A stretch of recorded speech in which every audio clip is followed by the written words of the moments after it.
There's another point in the book where I think Tim points out something that I just think it's so stood out to me in terms of talking about what may be something that prevent people from getting across the line of, hey, I may be curious about Jesus, but how does that affect me? He says that it's your goodness that makes you Yeah. miserable, that it's your goodness that it's the heart of all the problems.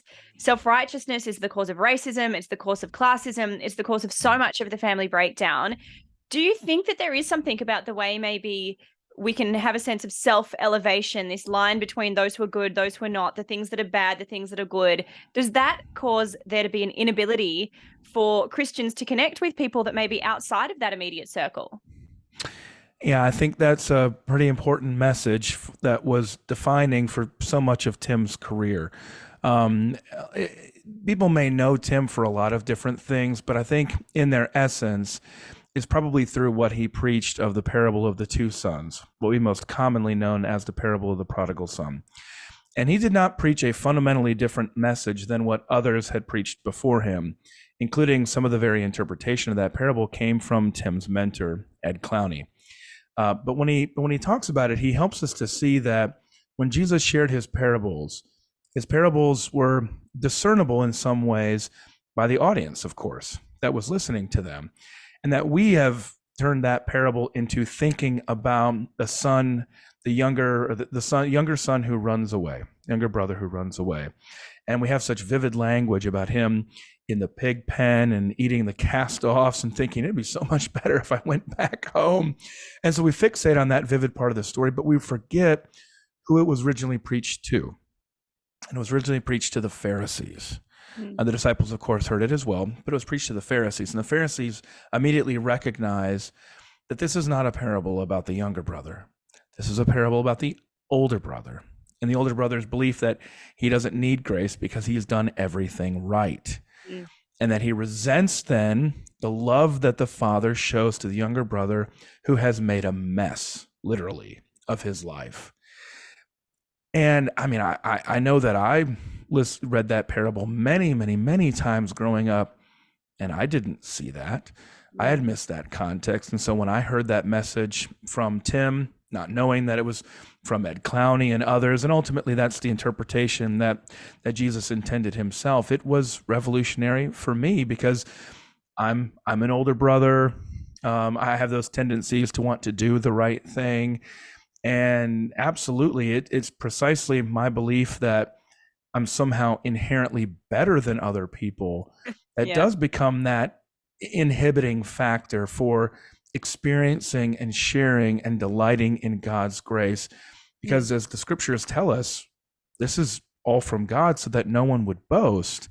And so boasting in our self-righteousness about our relationship with God is antithetical to the very message of the gospel. And so oftentimes, if you're in that place, there's going to be a humbling moment to just remind you, you're not as good as you think you are. You can No. probably relate to people's brokenness a little bit more than you realize. Yeah, there's no doubt about that. It's just a matter of time in this world. if you're raised up, it's just a matter of time before you fall. That's just part of the human condition. Yeah, and one of the beauties of the way you write about Tim and share his experiences is that we do see how much he credits other people, legitimately people that have influenced him and authors that he's pulled from, great minds like C.S. Lewis and others that have so influenced the way that he thinks. He's not someone that wants to talk about himself. I get that impression. He's never been someone who's about publicity, even in the way that he has approached church growth. How does he feel about you writing this book? Well, I think I don't think it's a particularly comfortable thing for him. People may have noticed that he hasn't exactly been promoting the book. That might give people the impression that he didn't somehow collaborate in the book, and that's not the case. I think he simply wants people to know that, yes, he was happy to collaborate with me on this book, but ultimately, it's what I wrote. And somebody else might have taken a different approach to things. Somebody else might have talked to different people. Somebody else might have selected different anecdotes. They might have organized it differently.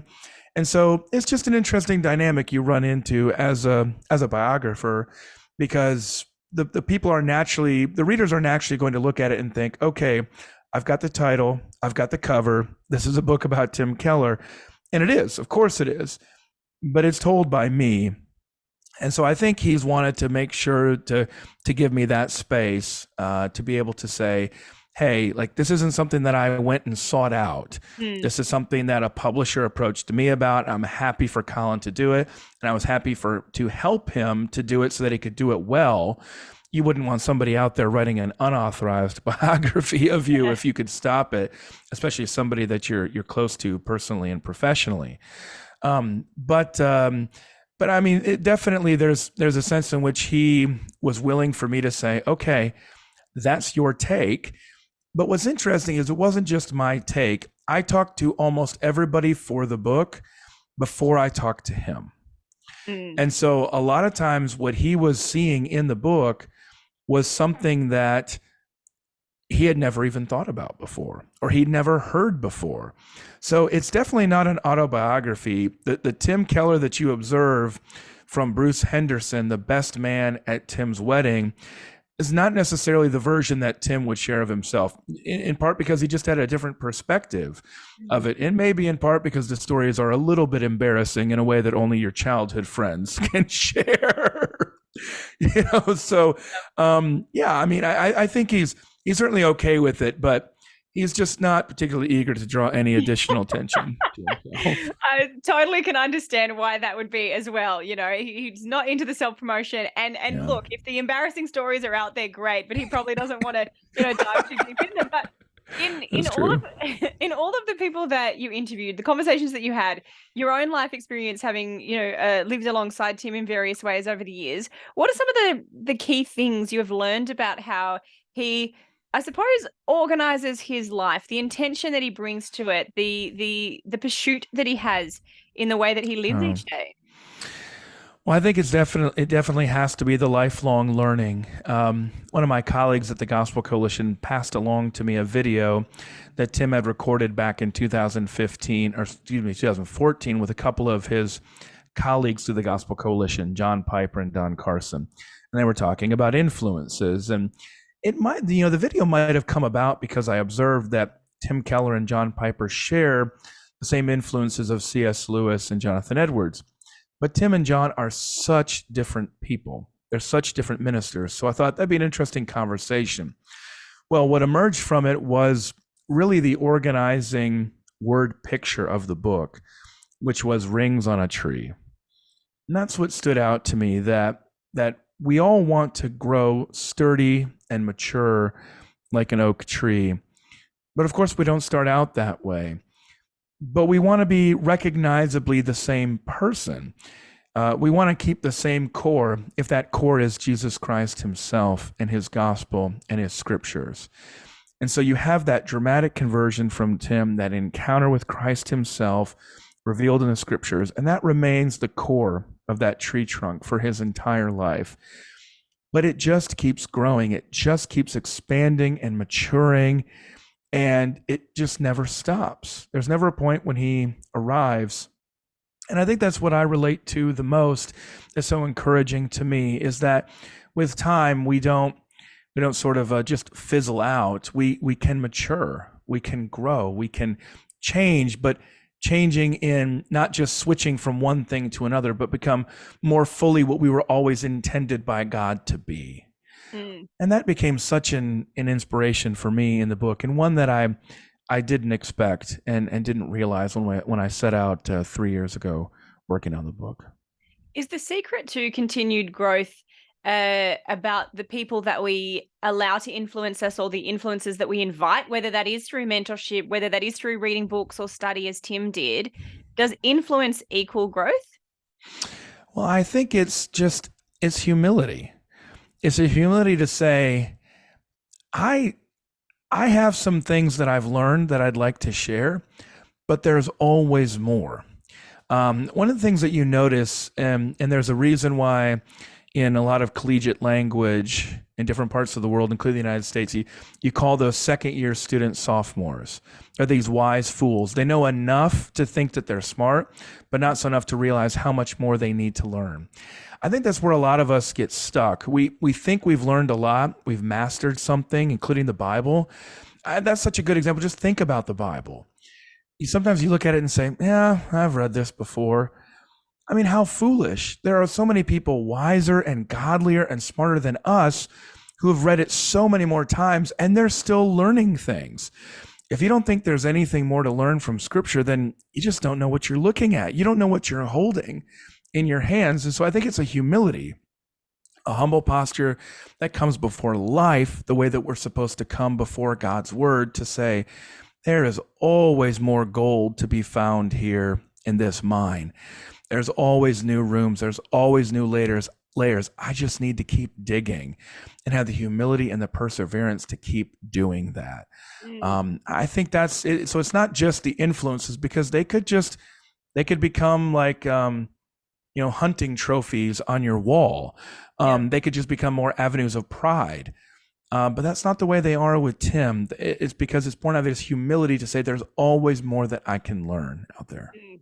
And there's clearly a curiosity in him, and I think a curiosity that's going to be part of what motivates people to learn, to ask questions, to go a little bit deeper. Not all of us are innately curious necessarily, but if you're wanting to build curiosity, how do you stir that within yourself? Well, I think just being around other people who are passionate about learning.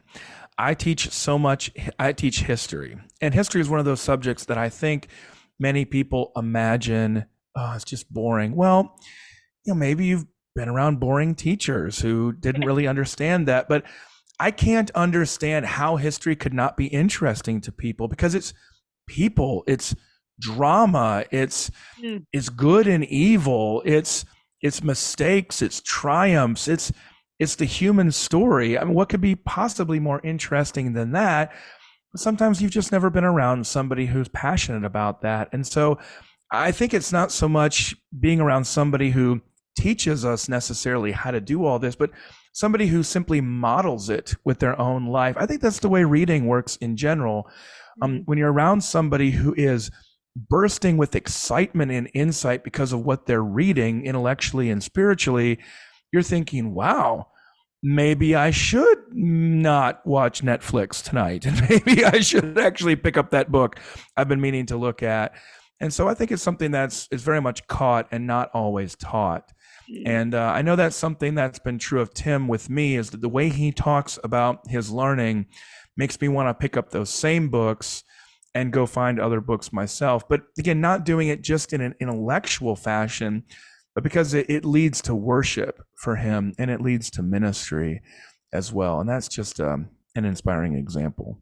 Yeah, there's so much depth in the way that he approaches learning, and I'm really grateful that you've been able to take those 3 years plus, all of the ones before really observing his life to create this book for us as well. Colin, thank you so much for your time today, and for some of your insights on Tim's life. Really appreciate it. Thanks, Laura.